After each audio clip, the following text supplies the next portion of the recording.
Hi, and welcome to Costume Symposium 2021. I am Dixie, and a few months ago I made a video all about how to do bust adjustments specifically on historical bodice patterns. A full or small bust adjustment is the most common fit adjustment people tend to make, and you need to do one when your bust cup size, that's the difference between your full bust and your high bust measurement, differs from what the pattern is drafted for. So say you have a D cup and the pattern is drafted for a B cup. If you haven't already seen my previous video, stop right now and go watch that. Because in there we learned all the important stuff like how to tell if you need a bust adjustment, why sewing pattern cup sizes are not the same as bra cup sizes, how to pick the right size pattern to start with because it may not be the one you expect. Then we learned the math to calculate the adjustment, and we adjusted a modern bodice pattern along with 3 patterns from different historical eras. This video is going to take those ideas further by showing you how to adjust even more historical patterns. And if you want, you can skip ahead to the times for each of those patterns. Now, to make these patterns easier to work with, a lot of them are not actual size. They're smaller, but just pretend. This is the front piece to a Regency bodiced petticoat.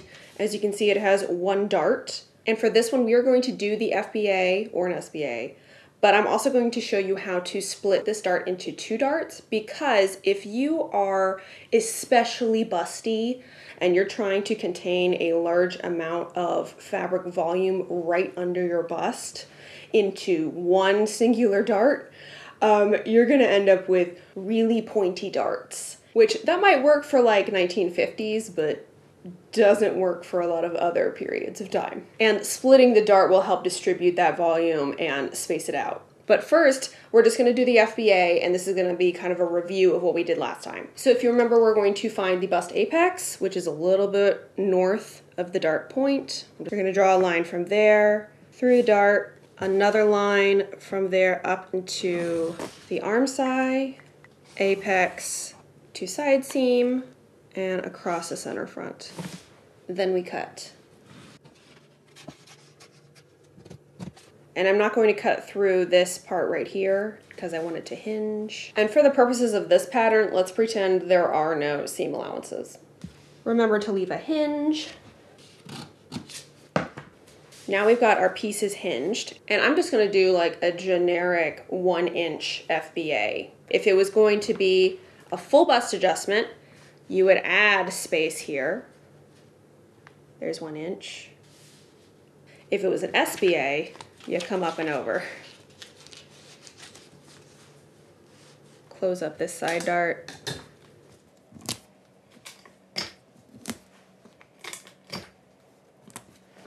Now I'm going to redraw my dart. I'm going to trace my pattern piece.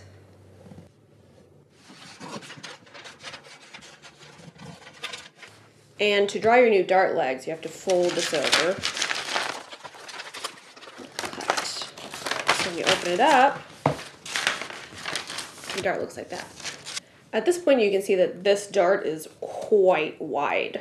So in order to split it up, there are a couple ways to do this, but this is the way I like to do it. We need 2 new dart points. I'm just gonna draw a little bit to the side of either one, and then fold up your dart again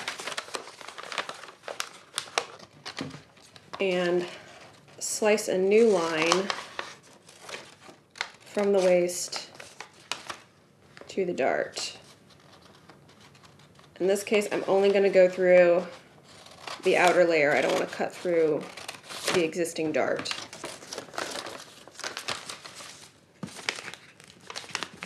But you see now when I flatten this out, I now have 2 smaller darts. So you don't even have to space your darts this wide apart. The larger your bust volume, the further apart you can spread the darts safely.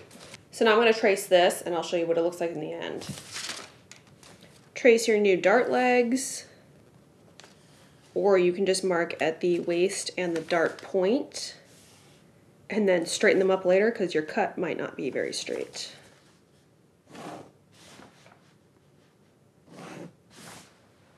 So now you have 2 much narrower darts that you can use, and hopefully you won't get super pointy bullet bra boobs. And most eras of history that have single darts can also work with 2 darts. This is an early Victorian ball gown bodice, and it has princess seams, which means instead of a dart or gathers or pleats, there is a seam line that splits the pattern in half, and it usually goes from the waist up over the apex of the bust and ends in like the armhole, or it can be the shoulder line, or in this case it's the neckline, because this neck is a very broad off the shoulder neckline. And if I match up the pieces, you can kind of see where there would be darts if this were one piece. There's a little dart here and there's a bigger dart over here. First, I'm just gonna work on the side front panel. And this pattern piece does have seam allowances, so I have to account for that in a couple places. To find the apex is going to be right on the seam line. So it's probably around here, near the fullest part of this curve. From here, I'm gonna draw a line kind of off to the side. If I go straight up and down, I will just draw through nothing. So I have to go through some part of the pattern piece. Then from apex to armhole and apex to side seam. For an SBA, you would hinge this up. But for an FBA, we're gonna hinge it out. And you want these lines here to be parallel, and you're gonna spread them as much as your FBA needs. Now I have to make the front even, so I'm gonna snip here and just pull this end part down until this curve over here kind of matches. And this is where things get a little bit different. I've got this dart here, and I'm actually going to keep it for now. So I'm going to trace around this entire pattern piece. And don't lose this piece, because we're still gonna need it. Cut it out. I'm gonna partially cut it out for now. And from here, I'm going to cut along the dart leg to the dart point. Then I'm gonna come to the other side and slice in so I create a hinge, a top and bottom hinge. And I'm gonna close that dart. Now that creates more space in the princess seam, which I'm just gonna patch this with a little bit of extra paper. Now the problem with this is that we've added width at the waistline, which we need to get rid of. Normally I would just shave off from the side seam. So you take off the amount that you need at the waistline and grade to nothing at the underarm. However, this seam line isn't at your natural side seam. It curves around to the back of the body. The real side seam is probably along right here. So what I'm gonna do is slice up from the waist, leaving a hinge at the underarm, and then just cross over this side section, just the amount to cover the space I added in the FBA, and then tape it shut. So this is my new piece now in the middle, and then my old piece that's all cut up on the left, and my center front piece is on the right. You'll notice that the center front piece is now really short compared to the new side piece. So to fix that, I'm going to come over to my old piece and measure this gap right here, then slice open my center pattern piece, then spread it apart the same amount and trace it again. And you can use your French curve for this. And here are the new pattern pieces. Now this pattern is really fun. It's from 1914 and it is a dress that has raglan sleeves. So if you've ever seen those, they have seam lines that run from the neckline down under the arm. So the sleeve isn't like a normal set-in sleeve like this. It comes all the way up to the neck. And this dress is really interesting for a few reasons. It has that raglan sleeve, and then you can add extra long sleeves if you want. It has a really low dropped underarm, so you can get a lot more movement. And you can kind of see that here. This is the side seam. And then it also has a center front kind of like undershirt panel feature. So these two pattern pieces that I printed are the front side and the shoulder arm back. So if we're looking at this, there's that center front panel that's over here. This is the neckline. Here is the front. There is a pleat right here. This part gets turned under to do that like false undershirt look. And then there's gathering here. The side seam is very curved. This line right here hits like kind of where my shirt ends. And then this is also the side seam back here, and this is the center back. and it goes over the shoulder all the way to the back in one piece. But to do this, I'm going to set aside the sleeve. I just wanted you to see it so you knew like what was going on with this pattern. And we're gonna work over here. This is kind of hard to figure out what's going on, just because this side seam is so low. We've got both pleats and gathers to take care of the volume under the bust. And this seam line right here is a little bit curved, but it's not very curved. It's not really giving you that much shaping. The apex would probably be above this pleat. It's probably gonna be about here. And you kind of have to imagine what this would look like if it were a normal pattern where it has an armhole, a curved armhole, and a side seam and all of that. For this, the main area where you're getting shaping is going to be in the pleat. The gathers are probably just a little bit more decorative, but you can split them between them. You can pretend that these are two different darts. But for this purpose, I'm just going to go straight down through this pleat section. And we're going to make the pleat bigger. Now, if you imagine, the neckline curve would come up here, and there would be a shoulder, and then maybe you'd have your armhole over here. So I'm gonna draw it that way.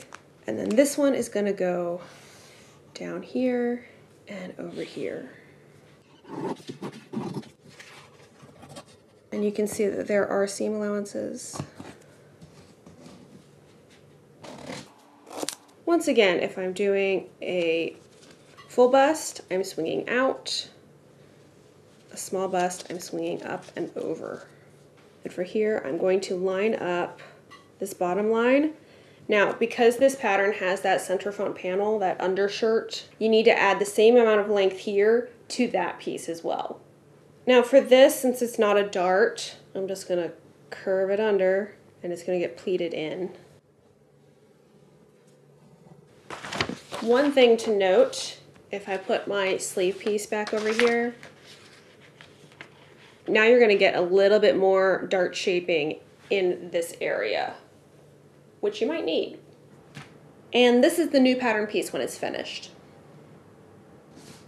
This last pattern is deceptively simple. It is a cut-on sleeve bodice. I'm imagining this for a like 1920s dress. Very dropped waist. The sleeve and the shirt are all in one, so there's not an armhole like right here, and then you have a separate sleeve. This style became pretty popular in the Edwardian period, like 1907, 1908-ish, and then in the 20s it was very popular, and it continued to be popular on through the 20th century.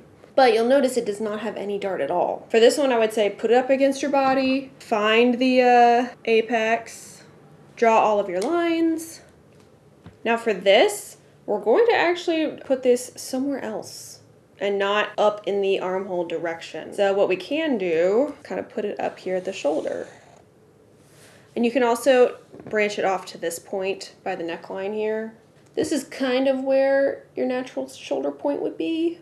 Putting it there and like that. Leave a hinge up here. Again, for full bust, you'll swing out. Small bust, you'll swing up and over. Okay, I'm gonna pause at this point to show you have a few options. But first, when we do our line up to the shoulder instead of in the underarm, we're adding a little bit more width in this area as opposed to under here. That's a little bit different. However, if you are the kind of person who knows that you have a lot of upper bust tissue, you can always do the same thing. So instead of putting your line from the armhole, do it from the shoulder, and that'll give you a little bit extra width up here. And it will leave your armhole intact. It won't change your armhole shape at all instead. So that might be something you want to try and see if it works for you. I'm also getting a slight dart here. And there are a couple things I could do. If I wanted to, I could close this up, and then I have a dart here, or I could just leave this open. So it really depends. Say this is a 1920s dress with a drop waist. If you left it this way and just made your bottom seam line this big, you would just have more room in the hips. So if you need more room in the hips, that's a thing you do. So you wouldn't even need to fiddle with a dart at all. If you wanted to do a dart, you could either do a little side one right here. I mean, they did that in the 20s. Or ones that you see a lot are darts that come down the side of the body. So what we can do is rotate our dart. So if we had this little dart, I'm gonna close it up.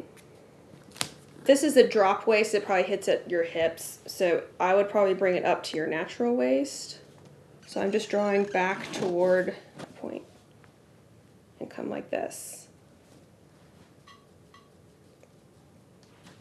This way my waistline, my waist seam line, is gonna stay the same length. And instead, I now have a dart over here. And I've added a little bit of length. So my new piece basically looks like this with this side dart, which was common in the 20s. We haven't changed the size of the sleeve opening, but we have slightly changed the angle of the shoulder line. So with these types of dresses, you may need to fiddle with the shoulder anyway. So I would start with this and then come back to the shoulder and see if you need to do any extra work, like a forward shoulder adjustment or slope, like shoulder slope. Thank you so much for watching. I really hope this was helpful. If you have any more questions, leave them in the comments. I will try to answer as much as I can. Until next time, happy sewing.